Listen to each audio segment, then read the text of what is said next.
Last night, we brought you the then breaking news that 3 Israeli hostages that had been held by Hamas had been killed by IDF soldiers. We told you that we would continue to follow this situation, bring you the latest as it continues to break, and that's what we're doing here. Sorry, I'm not in my normal studio, but we thought it was more important to get you this information as it comes in instead of waiting for me to get back. And unfortunately, man, some of the information we have is shocking and horrific in its nature. First, let me show you this short little clip from Sky News and kind of bring you up to date. We understand that they were fired upon against Israel's rules of engagement, that according to the IDF official. Further, that they were killed mistakenly in Gaza by Israel's military, and while they were holding up white cloth on a stick. And now that we know some more details, and look, you hear me oftentimes kind of complain about the Israeli folks for not being completely honest in public, but this one they get credit because they are telling the truth about what happened, and it's not pretty, and they deserve credit for being transparent about what happened. Let me fill you in on it. This is just, it's going to be hard to even say, much less for you to hear. But as it turns out, these Israeli men, these 3 men, apparently escaped about a day earlier. We don't know if they somehow overcame their captors. We don't know if the Hamas people abandoned them and left. We actually don't know that part. But we know that at least a day before that they had actually spray painted SOS on a building and said, "Hey, help us out, hostages," or something to that effect. And so the next day, the Israeli soldiers were operating in this area, and the 3 men, being smart about what they were doing, took off their shirts so that they could show that they were not a threat. They had a pole with a white handkerchief on it and waving it around. They were screaming out in Hebrew, "We're hostages, look for it, help us." And all the IDF is saying so far is that the Israeli soldiers felt a threat and they opened fire on the 3 men. 2 of the hostages were killed immediately. The third one, that's why it just gets worse. He escaped and went into a building, a nearby building, to escape the onslaught. As the soldiers continued to follow them in there, the last hostage was actually shouting in Hebrew, "I'm a Jew. I'm a Jew. Don't shoot. Help me out." And for, again, reasons we don't know yet, that part hasn't been made clear, they shot and killed him as well. Only after they started examining the bodies did they realize what had happened. And you've got to understand that the family members of these hostages are just beside themselves with grief and anger. I mean, just imagine, this was like the worst possible outcome you could even have imagined. You're afraid that Hamas was going to kill the hostages at some point, and instead you find out that by some miracle they actually escaped, made their positions known, made it clear who they were. Their own Israeli defense forces, who were supposed to be there, trying to save the hostages, instead were the instrument of their deaths. And then even when they're screaming, I'm a Jew, I'm a Jew," they still get shot and killed. And there's going to be some hard questions for Netanyahu and also for the Israeli Defense Forces coming up here. And we've already seen some immediate reaction to it. Now, I don't know if you saw the news, but about 2 or 3 days ago, there was some complaints from some of the hostage family members that Israel had stopped negotiations with Hamas to get more hostages out. And their chief negotiator refused to go to Qatar to even talk the matter out. He's there now. So now then there's a lot more pressure on him to do so. And I imagine that there's going to be more pressure in the days to come up on that as well. Now, this highlights something we talked about a little bit in last night's show, and is now getting even more examination, and that is, what is the rules of engagement for the Israeli Defense Forces? Now, you heard on that Sky News report a minute ago, the Israeli Defense Forces are claiming that, yes, we're following our rules of engagement. Now, that's actually somewhat problematic, because if the rules of engagement allow Israeli soldiers to shoot anyone that they see without making a positive identification, that's a big red flag, because that implies that they're not being discriminate on who they kill. This has given more credibility to the possible reports that we've been getting that several of the organizations in the area report that the rules of engagement are, once Israel issues a leave now order in a certain area and says, we're going to be coming in here, that anyone anyone who's left in the area is considered a combatant and subject to be shot and killed.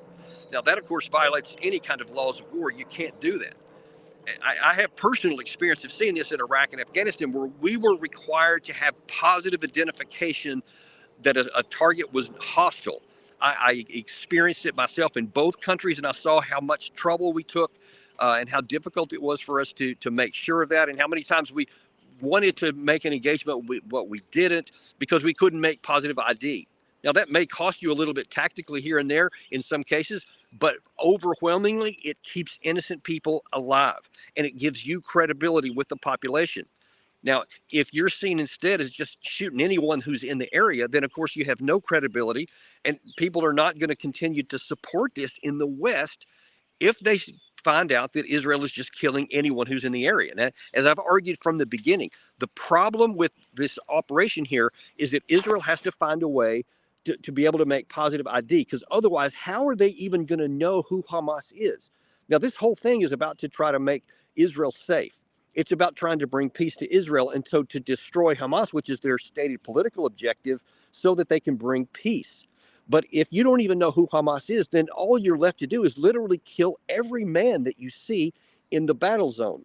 And you have to know that the Palestinians know who is Hamas, and they know who isn't. And they know if their family members are killed being accused of being Hamas and they're not, you have now created new enemies.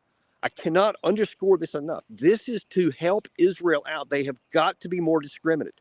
They have got to adopt some sort of version of what we did in Iraq and Afghanistan, of positive identification. If you can't for sure say that's an enemy combatant and a Hamas member, you cannot kill them. Otherwise, you're just creating more and more enemies for yourself physically on the ground. And then you're also creating less and less support for you around the world. And it is absolutely vital that Israel maintain Western support, especially American support. And already we've seen in the aftermath of this, lots of people from around the world are protesting more and more against what the Israelis are doing for Palestinians. That's not going to help Israel accomplish its objectives. And things got actually a little worse. The Washington Post is also reporting this morning that actually an Al Jazeera reporter team was taken under fire by Israel, and a cameraman was killed, and a reporter was seriously wounded. And at least according to the Washington Post story, the Al Jazeera team had coordinated with Israel first. They said, we're going into this area. They were taken under fire by an Israeli drone. The cameraman was seriously wounded. The reporter, according to the Washington Post, tried to get to his colleague to help him out, but was taken under fire by the Israeli Defense Forces. And for 5 hours, his colleague sat there wounded and finally bled to death.